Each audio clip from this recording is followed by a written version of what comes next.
Hello, welcome back to my channel. My name is Ella, and today I thought I would go through all of my annotated books and show you how and why I annotate and show you my annotation supplies. So if you want to start annotating your books or want to know why people annotate their books, or just want to look at these beautiful books, then stick around and let's get started. I'm going to show you everything I've annotated first and then we'll go from there. So first of all, what is annotation or annotating? Annotation, my own definition, is when you're reading something and you want to take note of it in some way, either because you like what they're saying or it's just something you want to remember. A lot of times it's quotes or it's something specific to the book that you know you're gonna wanna come back to. You can highlight it, you can underline it, you can tab it. Some people write like in their books. I very rarely do that, but there's all different kinds of ways that you can annotate. And if you want to annotate and you're scared to start, there's a lot of beginner things you can do to make you more comfortable annotating your books. And as far as what types of books to annotate, again, this is personal preference, but almost every single book I annotate is what I consider like a classic, or it's a reread, or it's a nonfiction. There is only one like fiction fantasy book that I have in here that I have annotated. The rest of them are classics, rereads, or nonfiction. Just because I don't really feel the need when I'm reading fiction, like general fiction, to annotate. I just want to like enjoy the story. Some people like to annotate their general fiction books, and that's fine. And maybe if it was like a reread for me, then I would annotate it. But typically I don't start annotating a fiction book on the first read. Okay, so let's just jump into this stack and I'm gonna show you my annotations and tell you why I've done what I've done here. So starting with these three here on the top, these are all part of a set and I have talked about this before. So we've got Dune. This is my most heavily annotated book currently. I am working on annotating Les Mis. You'll see that in this video, and I suspect it will become my most annotated book. Then we've got Dune Messiah, which is annotated, and Children of Dune. So I'm going to move you so you can get a better look at what I'm going to try and explain to you about these specific annotations. Okay, as you can see, this is a brick of a book, and it is very heavily annotated. So also you may notice that I try to color coordinate my tabs to the book. So these are obviously like oranges and browns and reds. These ones are bluish. And then these ones are like purple, light orange to match the covers. I don't do that with every book, but I try to. So let's jump into the Dune. What you want to do when you're annotating is create yourself an annotation guide like this. And since this is a series, I kept it the same for every book because I'm tracking the same ideas. So I don't do world building in Dune Messiah, but everything else is the same. Plot, quotes, religion, interesting emotional power, plot, quotes, narrative, religion. It's very, very similar so that I know what I'm looking for. And you can come up with these tabs by searching the book and then the themes. So I knew, because this was a reread when I annotated this, I knew what I wanted to annotate. But if it were for the first time I was annotating it, I would look up the themes. And I'll show you that with Les Mis. But I've written what it is under the tab in case I ever need to change the colors. That way what I'm tracking is not attached to the tab necessarily. So if I needed to go in and change the colors, that would be easy to do without messing up my whole system. Now with Dune specifically, like I said, this was a reread and I was rereading it because A, I wanted to, and B, this is a big inspiration for me for a book that I'm working on. So I did something that I don't normally do, which is I did like chapter summaries about the themes at the end of the chapter, what happened in the chapter, what moved the chapter along. And Dune is broken up into 3 books, if you didn't know. So at the end of each book, I added this little summary of the narrative, the plot, the characters. Important things that I thought happened in each book. Now, as you can see, as we flip through this, I did not highlight anything in Dune on my second read. If I ever go through for a third read, which I probably will, I may highlight. But what I did was I tabbed and then I underlined, or I, like, as you can see with longer things, I just note it's the whole paragraph that I'm looking at. I like the way underlining looks, and I just didn't want to go in and highlight at that time. So that is all of the annotations for Dune. It's just underlining, tabbing, and then these chapter summaries. And that is the same for all three of the books. I did the same method as best I could, so it was easier to follow. Just tabbing and underlining, as you can see. And look how beautiful they all look together. These are my pride and joy, obviously. And like I said, Les Mis may become my newest most annotated, but currently this set is my most annotated, and I just love to look at it, and it makes it so easy to go back if I'm looking for something specific and find it. Now this is the one fantasy book that I did annotate, and this is a sequel to a book that I was obsessed with, so I knew I was gonna like it. That's why I was comfortable annotating it, and I was really excited for the book. But as you can see, I wrote, like, this is my annotation guide, which this is not how I would do it now. This is one of the earlier books that I annotated. I just wrote what each color is supposed to mean on the tab, and it's just on the very front page. It's not aesthetic, but it works, you know what I mean? And this one, I do remember I did highlight, but I did not underline, so that is an option. And I did do a little bit of color coordinating, all the purples and pinks to match the purple cover. This is also technically a fiction book, and it is lightly marked up here, as you can see. This one does not have an annotation guide either, because I don't think I meant to annotate it, but when I started reading it, this is one of my favorite books, if you don't know. I basically read this in the span of 1 day or 2 days, I think, and I was obsessed, so I broke out my annotation supplies at like page 20, and I was like, I've got to start underlining these quotes. So this one has no color guide. It's just all the tabs lead to good stuff, and it's all just pin markings, so underlining. There are no highlights in this one. There's no writings in the margin, but this works as well. Just one color to match the book. That will lead you to something that you're gonna like. And I should reread this book. This is a great book if you've not read it. Okay, now talking about the classics. So I've got two piles here. This pile are the ones that do not have an annotation guide. And again, the reason they don't have an annotation guide is because it's all just one color, one type of tab. For this one specifically, it's just underlining. And this isn't a super annotated book. It just looks like it because it's very, very short. No annotation guide for this. It just takes me to bits and pieces that I liked in the story. Same thing with A Room of One's Own. This has no annotation guide. These are really pale colored tabs, but it is tabbed up, and it is highlighted as well with a very, very pale pink, but it's highlighted and underlined in this one, but no annotation guide because it's all just one color. And I knew that from the beginning. I was just going to do one color. I think this is, I can't remember. I don't think it's meant to be a nonfiction, but it reads like a nonfiction. Yeah, this is a great book if you've not read this one. And then in our second stack here, these are our classic books that do have annotation guides. So for example, The Bell Jar, which I read recently, I looked up the themes, and if it has a foreword, I will usually skip that and put it on the real title page.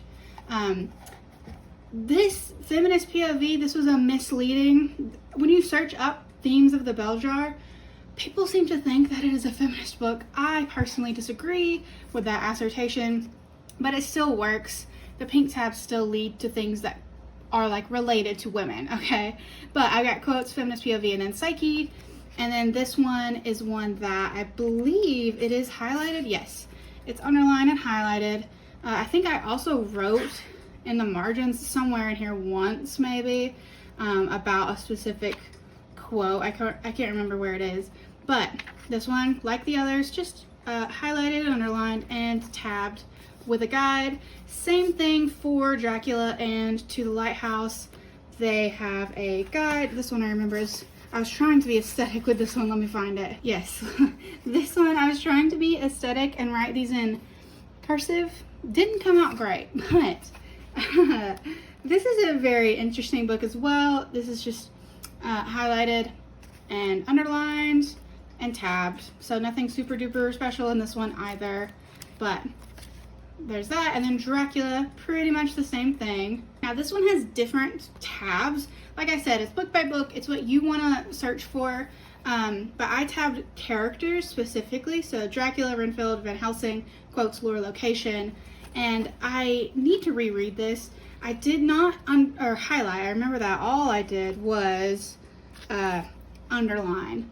But I have a lot of tabs. It's very pale tabs, but they are just underlined. So if I did reread this, I would go back in and highlight and maybe find new things to underline. Love this book. Les Mis is the last classic that I'm currently reading that I'm annotating. And like I said, I think this will become my most annotated book, as you can probably tell just from this chunk that I've read. It's very highly annotated. I'm about 170 pages in. I keep the tabs with it so that wherever I take it, I've got the right color tabs. And then this is my annotation guide. Again, this is one that I had to search the themes. I knew from like the movie, but I wanted to be consistent. I do kind of wish I had more tabs because there's a lot of different things to annotate, but this is what I've got for Les Mis currently. And this is one that I am heavily annotating, so I'm highlighting and underlining a lot. And occasionally I am writing in the margins of this one. Again, I don't do that often, so it's hard to find those sections. See, look, a little bit of margin annotating right there. I'm just not comfortable doing it currently. Maybe further in my annotation journey, that's something I will become more comfortable with. And some people like doing that, and it's obviously personal preference if that's something you're gonna enjoy doing. I personally just don't like doing that. That's like the most that I'll do is this entire paragraph I want to keep note of. So that is the last of the fiction annotations. Okay, this is the nonfiction stack. So first we've got Orientalism, which I started 2 years ago and have not finished. So if I do finish this, I'll have to just start from the beginning. This one has no annotation guide. It does have 2 different colors, and it does have highlights and underlining. But it's been so long, I would have to restart that whole process and restart the book. But the rest of these are my feminist books, and I read all of these about the same time, so they are very similarly annotated. I don't think any of them have annotation guides because they all just have one color. Actually, I'm lying. I think one of them does. But this one, Reasonable Creatures, which is one of my favorite books, it's just one color, and it is, as you can see, highlighted. I don't think I underlined at all, but with nonfiction books, especially ones that are hyper-specific, like feminist specifically, I don't really need to track different things, so I just use one color because I know what I'm looking for. I'm looking for good quotes, I'm looking for good information, so I use one color and I highlight and underline. I don't know if I underlined any of these, but they are definitely highlighted. Obviously, some of these are less annotated than others because I just didn't find a lot to care about in this one. Same thing with Bad Feminist. But this one, A Vindication of the Rights of Woman, I think I did use different colors, but I didn't make an annotation guide. And these are very pale tabs, but it is highlighted, underlined, and there's that one. And then Bad Feminist is all just one color and it is just highlighted. So those are pretty simple. Highlight, underlining. I usually do the same thing for all of my nonfiction. Just one color, highlighting, underlining, whatever I see that I want to remember. Okay, that is all of my currently annotated books. So I'm going to show you my annotation supplies now. So the most important thing probably is going to be tabs, because if you're not going to do anything else, the least you could do is tab the part in the book that you want to remember. This doesn't require you to write in the book, and they come out very easily. They don't leave any marks or mess. So all of the supplies that I have come from Amazon. I will post like the links to specifically what they are, but they usually come in multi-packs. So these are the kind that I got when I was first starting. They are like the neon bright colors. I would not really use these anymore. I would use them for nonfiction just so they get used up, but I am more of a pastel tabber and annotator now, so I would not use these neons, but they come with a lot. They're very useful, so if you like them, there you go. And then I've got, if I do want to be colorful, I've got some pastel colors. And then as you saw, I am annotating Les Mis, so I'm using these, which are all the same like color wave, but they came in a pack with different types. So I've got lots of options for all of these colors, and these are my Les Mis colors. And then, yeah, that's all for tab. And then I have this little mason jar that sits on my TBR cart that has my pens and my highlighters for annotating. So when we're talking about highlighters, you have a lot of options. I got this pack as my first pack that I ever got for annotating. I did not end up using it a whole lot because they are, again, very bright colors. I did do like a test for you here so you can see. That might not be a great example, but they're very, very bright colors, so I very rarely use these, and probably for nonfiction. But what I use all the time are these Mr. Pen little highlighters. And again, I will link these in the bio because these are great highlighters. They do not bleed through the page. They're very easy to use. They're like muted colors. All of the highlights that you saw, almost all of the highlights that you saw were using these highlighters. I think the only one that used the other ones was the purple fiction book, Empress of Time. That one used a different highlighter, but the rest of them are these Mr. Pen square highlighters. And then before we get to the pens themselves, another thing that I use, because I like to have straight lines if I'm marking it with a pen, I just prefer the look. So for the most part, I actually use this little protractor. I cannot remember what these are called. I'm not a math person, but it's a straight edge, okay? And I have used this a ton. I don't love using this though. It's bulky, it's big, it doesn't travel well. So lately with Les Mis, these tabs that I use have a nice straight edge, and this is like sturdy plastic. So I've been able to use this straight edge to draw my line with my pens. So you can do that if you get a nice sturdy plastic for your annotation. So it's 2-in-1. And then the final thing that you would need would be pens. And that is the toughest thing to find. And I still have not found the best pens. But for a lot of my books, the Dune ones especially, I remember, I used this pen, which is like a ballpoint pen. I think it doesn't work anymore. That's why I haven't been using it. Like it ran out of ink or something. This has been the best pen that I've found. It doesn't leak. It doesn't bleed through. I don't know where we got this, Walmart or something, but you need a nice sturdy ballpoint pen that does not bleed. But lately I've been using these other pens, these which do bleed. They don't bleed. They leave some ink on the page, extra ink on the page that you don't really need. They don't bleed through the page, which is good. And I have been using these a lot, but they're not the best. So I don't know if I would recommend these. I would love your recommendations for good pens that are not gonna bleed through. But the best that I found is a ballpoint pen that you can get at Walmart.